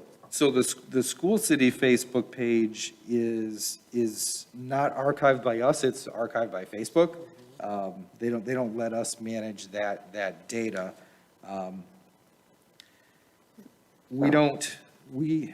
And Dawn, help me out here. Is there anywhere, and this is where I think we may need to have a little more conversation with Monica, is if we want to have some specific guidelines on staff members being able to communicate with students with social media and how we want to do all of that. My recommendation would be not until a student graduates high school that it would be appropriate for a staff member to have them on a social media page. And that's one of the things that Monica is working with us on, because we know that the more that we use these different platforms, we're going to see where teachers feel like it's okay. Staff members, even administrators may feel it's okay to reach out to students using that platform, not really realizing the implication of that. And so there needs to be a clear-cut administrative guideline or policy that details what the expectation of the district is when someone is communicating with a student on any platform. So it should be that they don't do it on their personal platforms. However, we do know that since it's kind of muddied the water, since we have been using these different things like Parent Square and Facebook and whatever else we're using out there, it may have muddied the waters a little bit, so a clear guideline is needed, and that's one of the things we're working with Monica on. And we use Twitter too, although I don't know anything about Twitter, but I see you Twitter. all have a Twitter account. Instagram, all of them. So I don't have any issue with a school having a page. Like, for example, Clark High School has probably the most active Facebook page of all. And you don't accept friends when you're an organization. People just like your page. And so they send out announcements about the school and things such as that. That's not the issue. I'm talking about an individual staff member accepting personal friend requests from enrolled students. I don't think that's wise on any level. And I don't like the potential liability it would have for our employees. I don't think that's wise. So that's what needs to be detailed out. And honestly, though, there's some other things that we need to shore up. We have teachers who use a program like Classroom Dojo. We have teachers who use a program called Remind. Those are not corporation-approved programs. They're free, so that's why teachers use them. They log in, but they allow unmonitored contact to students and parents that the school system cannot monitor. So that's why using the approved tools like the Parent Square, again, Parent Square is the best one for communicating with parents. We can accomplish all the same things, but we need to have that be part of our policy. The difficult part of it is that you can't necessarily block it, because you could block it from their PC, but you can't block it off their phone. I mean, so we just need to hold the standard that this is what the expectation is for staff members to communicate with families. And the President super- Zelma? Oh, go ahead. I'm sorry. Trustee Miller? It was me. I just would kind of like to echo what Dr. Green was saying. I think particularly with COVID, we've kind of gotten into a wild west, right? And everybody has done what they needed to do to get through that. But I definitely think some policies are in order, and bringing those things back into the corporation. I see that in my daily job as well. And it is, the lines are so blurred. It's problematic. And so I definitely support the initiative to develop some guidelines and push those out there corporation-wide and make sure that everyone is aware of what the expectations are. I think that's an excellent move, and I definitely encourage that. And the Thank you. cell phones, how are you gonna, there's no way that we can determine misuse or abuse of cell phones. So if the expectation is that employees are only using the district-sanctioned applications, and then we find out, for example, text messaging, that a teacher is text messaging a student, that gives us the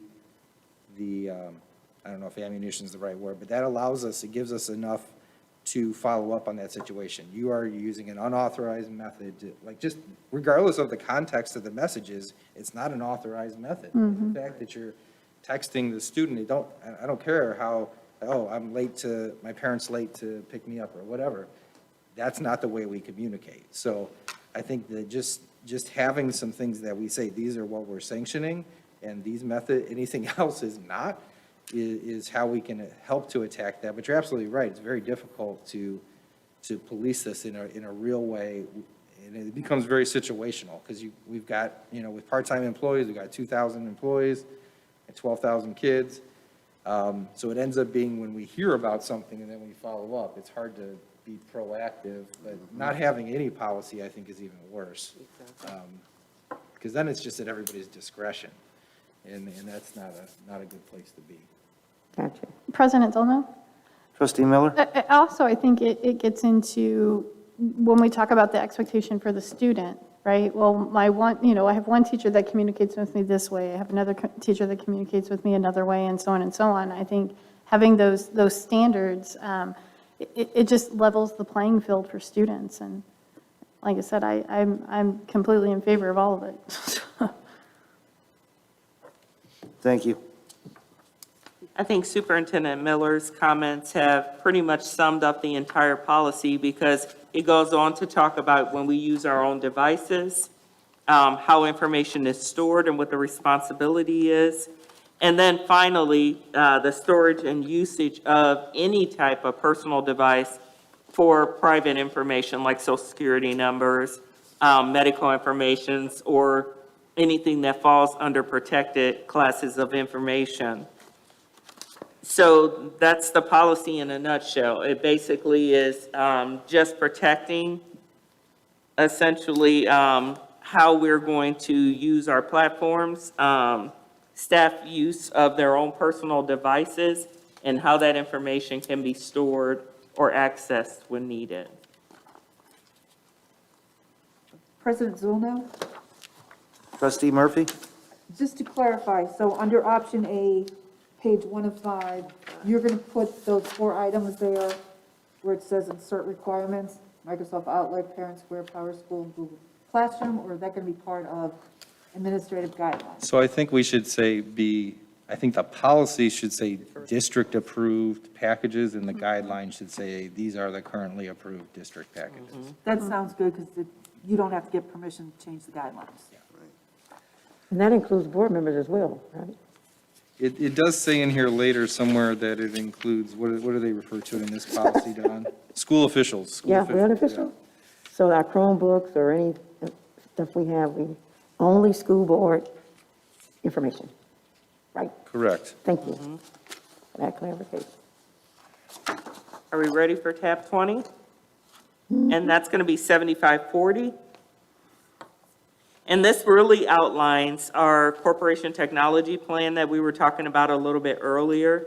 The fact that, and remember, we referred to that in the first policy, that this really gives the guideline of how we're going to come up with a corporation technology plan that is annually submitted and presented to the board, and essentially allows us to train and disseminate information on what our technology plan is. So who is responsible for that? The superintendent, in conjunction with the technology director, which you'll find at the top of page 2 of 3. We did select option number 1 under guidance, and simply what that says is staff use of corporation-approved social media platforms, sites shall be consistent with policy 7544. So that's again going back to the previous policy, and it's making it consistent that we will only use those policies which have been identified by the corporation as a form of protection there. That would then strike number 2, option number 2. And that would therefore end the policy and give the update as 2019.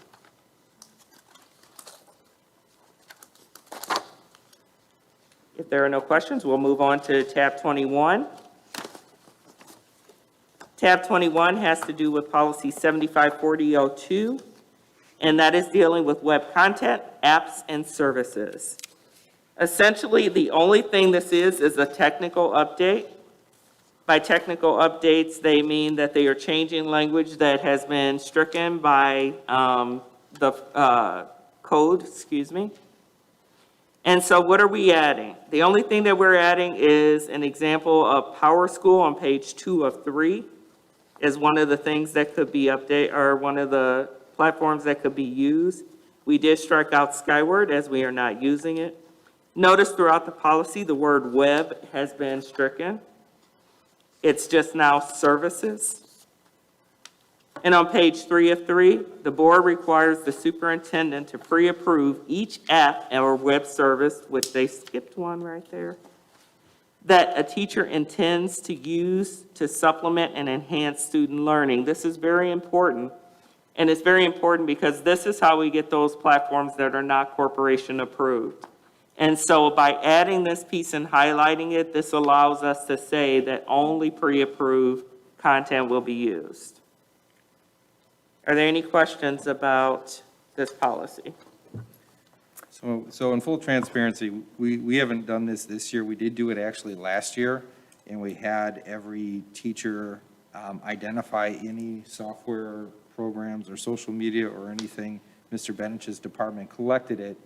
And then we did review all the programs that were submitted through that policy.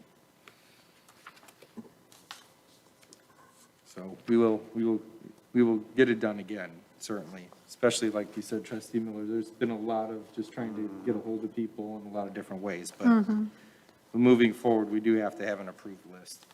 So in essence, excuse me, President. Yes, Trustee King. So in essence, many of the teachers were just finding apps to work with the children that would work best with them and they weren't approved by us. So now they have to, moving forward, they have to be approved. Okay, that makes sense. Okay. And so we're moving on to tab 22, which is policy number 754004. So there's a little bit of wordsmithing that took place on page 1 of 4. And that does not change the overall meaning, but basically including but not limited to is the only thing they changed there. On page 2 of 4, we'll notice that the superintendent or director of technology, the director of technology, because that is the person that mans all of our websites and things like that, all of our platforms. And then if you go down further, we have some choices that have been made. Staff will be assigned a school email address they are required to utilize for all school-related electronic communications, including those with parents, students, and fellow staff members, and so forth. With the approval of the superintendent or principal, the staff may direct students that have been issued school-assigned email accounts to use those accounts when signing up for registered access on various educational services.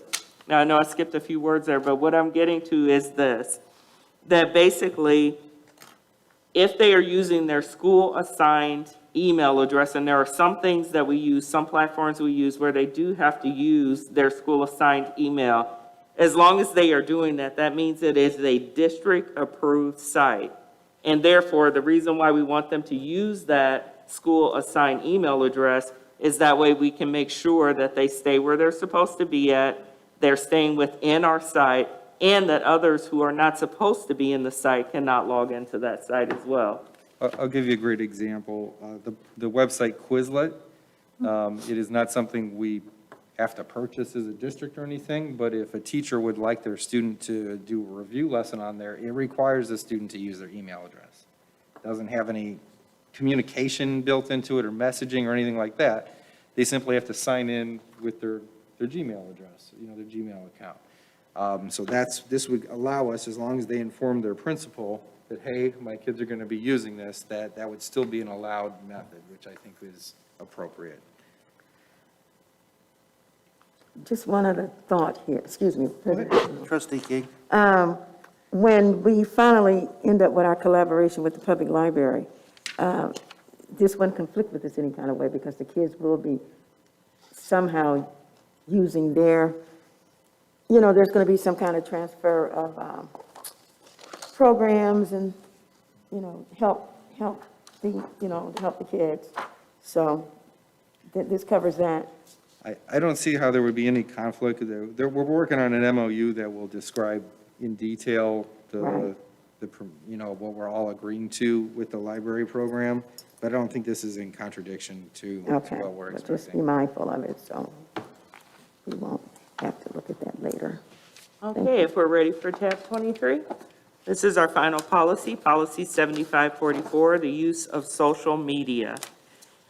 Essentially, what's being outlined here is, again, that we will only use corporation-approved social media platforms, which shall be listed on the corporation's website. If you'll notice, we are going with option 1, which is down toward the bottom of 1 of 4. The corporation uses approved social media platforms, sites, and interactive forms of communication. That would mean that option 2 has been stricken. If you go on pages 2 of 4,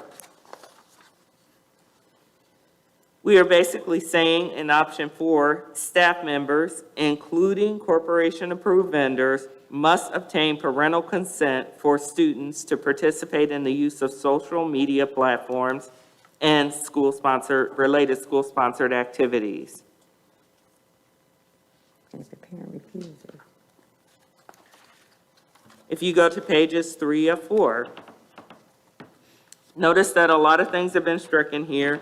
a lot of the additional options. One of the reasons why we are looking at kind of streamlining this policy, it does go in line with the current policy that we have, which is pretty bare bones, but it also allows the room for whatever it is that Monica is going to kind of craft for us. We think it's very important that we have something that really reflects the way that we use social media today. And so we do need a policy, definitely, but we also need something that is reflective of our current usage.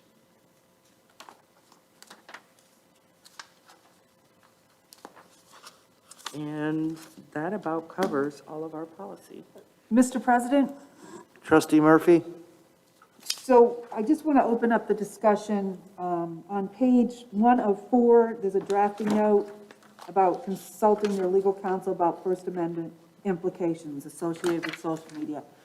So the reason I'm bringing that up is being to lots of legal seminars over the years, ISBA has strongly suggested we don't allow comments on our social media. Because what happens, I know the superintendent says Facebook is Facebook's and they archive it, but it also creates a record. And when you create a record, you're not supposed to destroy that record. So we got into this discussion about the poem that was done at the inauguration and whether or not that should be on there. And one of the reasons I didn't want it on there, I was afraid about negative people who would put negative comments about her on there. And we can't delete those comments because they have created a record. And that's why I'm suggesting what the ISBA has suggested is that on social media like Facebook, we do not allow any more comments. That we put out the information. It's just no different than our website. So on our website, we put out the information and you're not allowed to comment back. If someone has a question for a webmaster, then there's an email address on there. And I've contacted the webmaster before and it's like, okay, I can't find this. Can you help me out here? And I know the comment back to me is like, sometimes we like this comment, and it is. So food services is probably the biggest one. They get a lot of stuff posted on our Facebook page, a lot of great programs, a lot of positive comments out there. But again, it's those potential negative ones we want to make sure never happen and create that record we have to keep for, I think it's 5 years, whatever the destruction schedule is. And so that's what I'm putting out to the board. I know this is an area that needs discussions, that we should not allow any more comments from the public on our Facebook pages, just because of that. President Zolno? Trustee Miller? So just a couple of things on that, Cindy. You can hide comments without deleting them.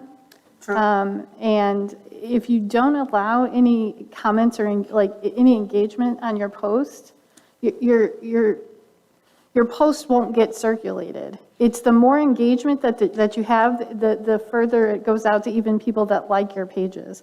So if you take away the ability for people, the public to comment and to engage, no one is ever going to see those posts.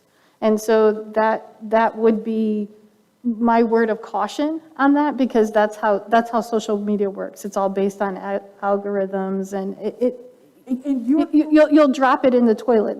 It won't be pushed to people anymore. They'll have to go out and find the information if you're not allowing any engagement on it. But you're not allowed to hide those comments, because then you just interfered with that person's First Amendment rights. Well, you can hide comments from your, they're still accessible to that person and that person's friend. No, not mine. I'm talking about school city's Facebook page. Right. I'm saying if I choose to hide somebody's comment on the corporation page, that person can still see their comment, and that person that they're friends with can still see their comment. But everyone else, Manny, who doesn't even know that and isn't involved or whatever, he can no longer see that comment. And so you can just hide those things that you don't want to circulate in a bigger pool. Specifically on Facebook, you can do it that way. And you're correct, but then you get into protected political speech and some of those other areas. And that is why I don't like uniformity of color, but one of the things that uniformity of color gave to us is that we never have to deal with political speech ever again, because it's not allowed under uniformity of color. And that's where I'm going with the social media page site, is that someone eventually is going to be, like, I was the webmaster for the referendum, and we got some comments that weren't that cool, but because it wasn't a school city page, I was able to remove those. And that's, eventually, we're going to get those type of comments. We're going to get the haters, so to speak. See, I don't know, because it's similar to, we have policy for our board meetings. Like, there's certain speech that we won't allow in public comment, right? And we cut that off. You know, if you get off in the weeds, if you start attacking a person, if you start calling people out by name or whatever, we don't allow that. And so what you're saying would apply, you know what I mean? It's the riffle, right? So I don't know that I agree with that. And that's fine. It's like they say at the ISBA legal seminars, you got 3 attorneys, you got 3 different opinions. So, You're going to lose the nice way to point put that. of social media, like, right? If you don't allow engagement, you're going to lose the whole reach of social media. I didn't create the system, I just understand how it works, so. I just put my piece out there. I don't, Manny, you do a ton of stuff on social media, like, do you have any thoughts? Well, basically, what she discussed basically covers it. Like, the more likes and I can't comments hear you, people trustee. engage, the more. We can't hear you. Well, basically, how Facebook works is like the more comments and likes people do on like the post, the more posts different people get to see regarding like pages and stuff like that on Facebook. Like, if you have a post that you posted on something and it doesn't get very many comments or likes or something like that, not very many people actually get to see it, basically.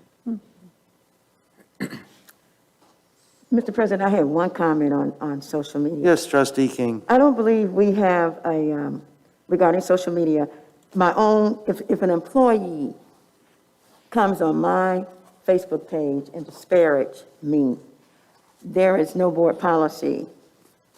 It's an example, but it has happened twice regarding that.